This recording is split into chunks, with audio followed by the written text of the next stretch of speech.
Well, here we go. Another weekend on the car. I'm still working on the 47 Plymouth. I ordered some parts and let's see. I've got the motor lowered down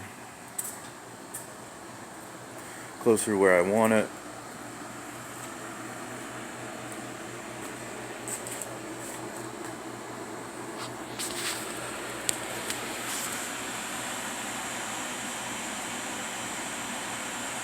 I put it down in the frame about 6 inches total. Made the new motor mounts. Just cut the old ones off and moved them around a little bit. Got the cross member end down there for the rack and pinion.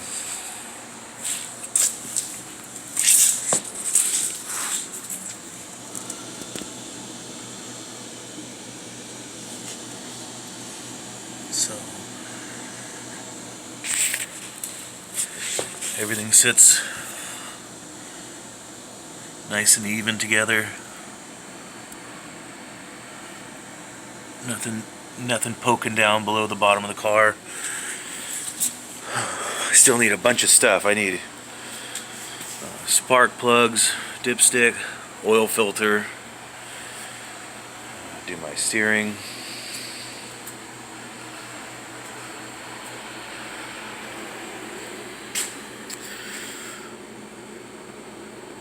One of the kind of little problems I've run into, I wanted to run a mechanical fuel pump which goes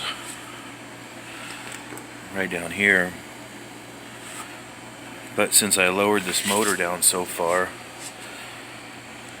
it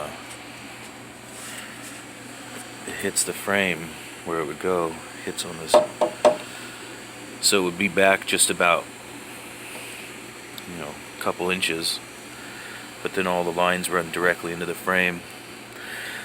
So I'd have to cut this cross member out and just refab something else, and I don't really want to get into the integrity of this frame. That's a factory gusset.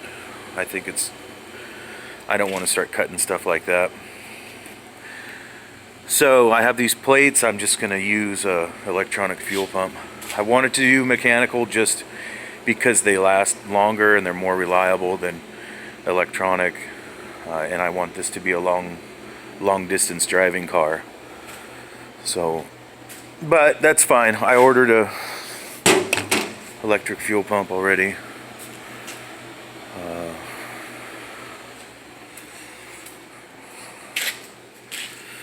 I got a new steering column because this one's junk.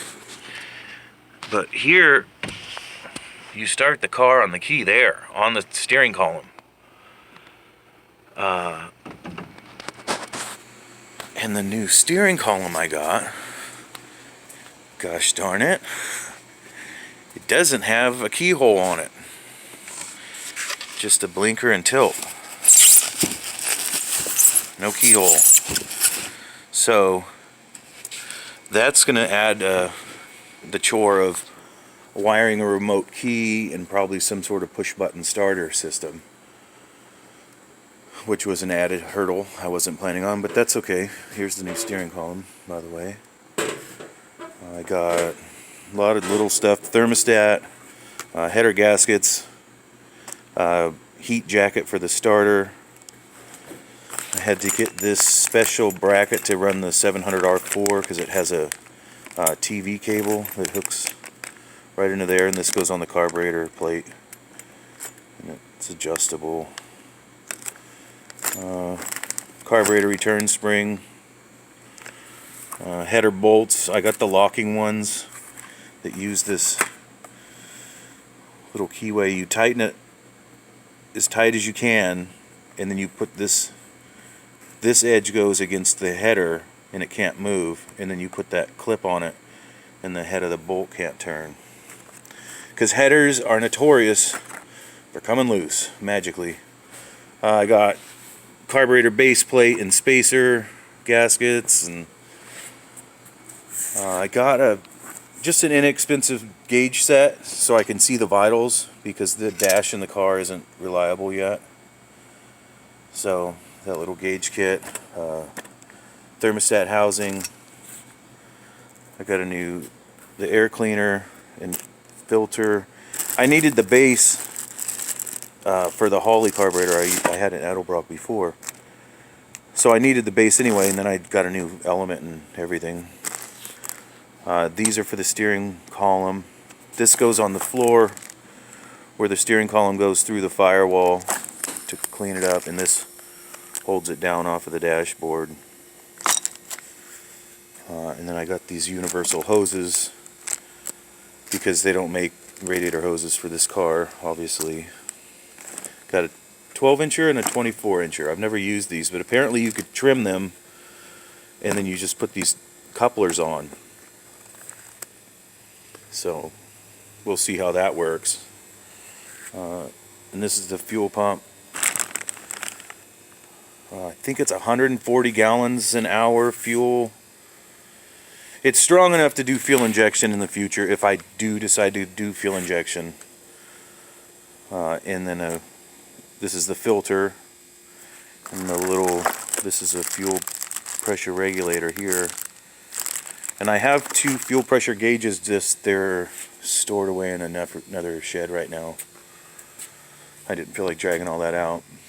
So this is what just got here, and I have another couple more boxes coming. I got a aluminum radiator, water pump, some pulleys, air conditioning system still coming. It just hasn't shown up yet. So that's what we're doing.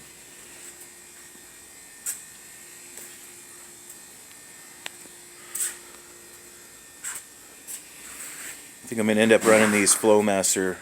These are old Flowmaster mufflers, but they only have about 50 miles on them. They were on a quarter-mile drag car that we had for a few years, and it probably only ran 50 miles in its whole life. So they have at most 50 miles on them, so they're virtually new.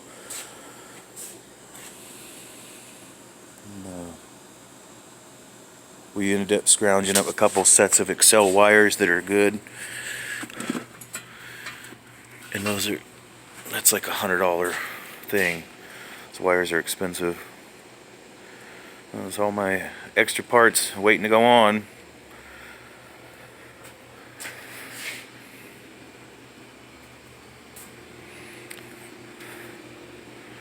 That's it. So this steering column's coming out of here.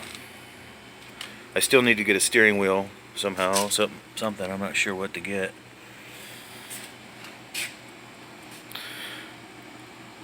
But I'm waiting on my rack and pinion to be finished before I can do that permanently, because when it comes out of the firewall here and it goes through the headers, I need to angle it to the proper direction.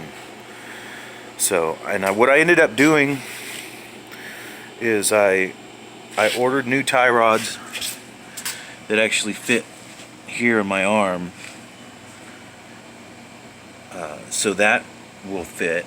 And then the rack and pinion system has different size ends on it, so I took the tie rod ends and the rack and pinion over to a machine shop, and I'm having them build me the turnbuckles I need, because one's reverse thread and one's forward thread on each side. That's how you adjust your alignment. You have to have that screws out one way and in the other way. So hopefully that's done Monday, those 2 parts, and then I'll be able to put the rack and pinion in and actually attach to the wheels properly and attach to a steering column properly and have steering again. And then the engine will be in. I think this is the last time I'm taking it out. I have to take it out today. I need to finish welding a couple things. I want to use the grinder for a while and clean some of this stuff up. And I got some paint, so I'm just going to retouch up the whole frame. It's gotten pretty scratched, me putting this engine in and out every week for the last 2 months. So clean the paint up, put the motor in probably for the last time, and then I can put a lot of those parts on, put my carburetor on, put my alternator, brackets, exhaust, distributor plugs, all that stuff, and try and get the motor to actually run relatively soon. I still don't have a drive line, so that's also part of what this weekend will accomplish. Is once the motor is permanently in, I need to build a transmission crossmember, which shouldn't take me more than an hour. It already has a crossmember there. I just have to cut it to fit proper. And then I can measure from the tail shaft to the rear end and get a drive line built. I'm going to put all the brakes back on. I have all the calipers and hoses and everything off. So I'm going to put all my brakes back together, run my metal fuel line back under the car, and get it ready to drive here in the next couple weeks, hopefully.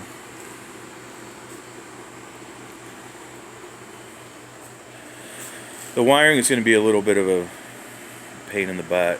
It has a new wiring harness. I rewired it with the, I forget, one of the name, hot wire, haywire, I think it was haywire kit.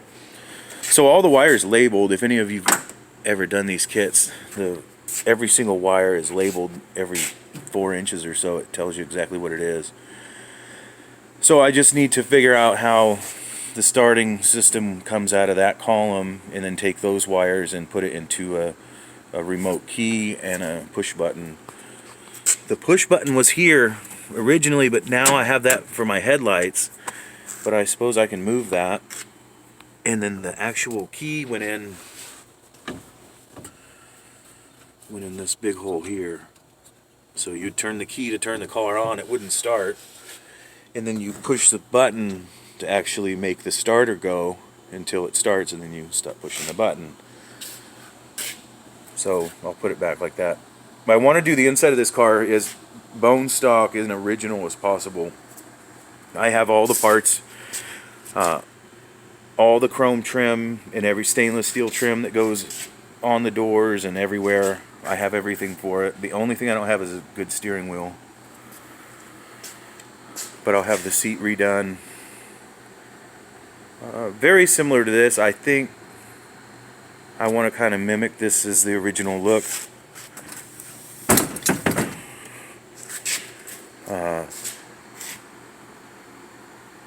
But I think I just want a little more detail to it. That's pretty plain. Rewire it. New column, new seat, new carpet. That's about it. I think I'm leaving the paint for now exactly how it is. It's horrible, but I think I'm gonna go through and sand this flaky stuff off and get it at least smooth and leave it just all crusty. The roof is all, it's going all, burning all the way through to the primer here. This is the effect of a car cover, actually. All this clear missing here, and if the front end was here, I'd show you on the front end. So what happened is basically this car lived underneath a cloth car cover for years, and it just stayed underneath the cloth car cover, and the cloth car cover would take in dust and sediment and things that would come out of the air, and it would soak into the car cover, and it turned into basically a huge sheet of emery cloth. And just every time the wind blew, it slowly sanded the top of this car smooth, and did it on all the spots it touched. But everywhere else, the paint is beautiful. It's not that it's bad paint, it's great paint. You know, this will clean up great, but just the top is gone. Everywhere the car cover laid on it. So just a little advice: if you have a car and it lives under a cloth car cover, either, probably both, wash the car cover and wash the car periodically and get that film of dust off, because it just turns into sandpaper.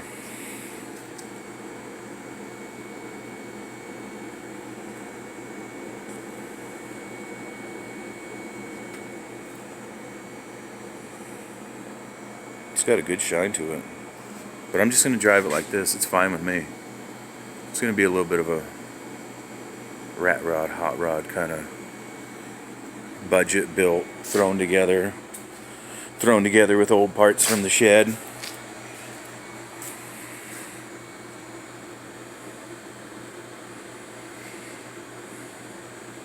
And once I get it running, I want to focus on the suspension. There's a spring company around here. I contacted him regarding new coil springs that would lower it and give it a more stable stance, and maybe even building new leaf springs in the back or re-arcing mine. But what he wants is, he wants to weigh the car, put the car on 4 scales so he knows how much pressure is at each wheel, and then he will design and build the springs from there. So once it's running, I'll take that to him and we'll replace these springs. This car is just so bouncy, so sways bad. So that'll be a big improvement in the handling.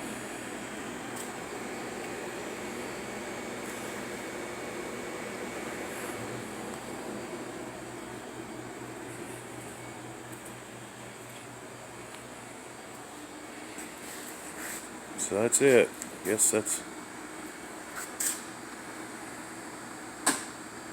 where we're at. Pull the motor out now. I might just do destruction stuff today. Pull the engine out, take the steering column out, maybe splice into the wiring a little bit and try and figure out how to move those wires around.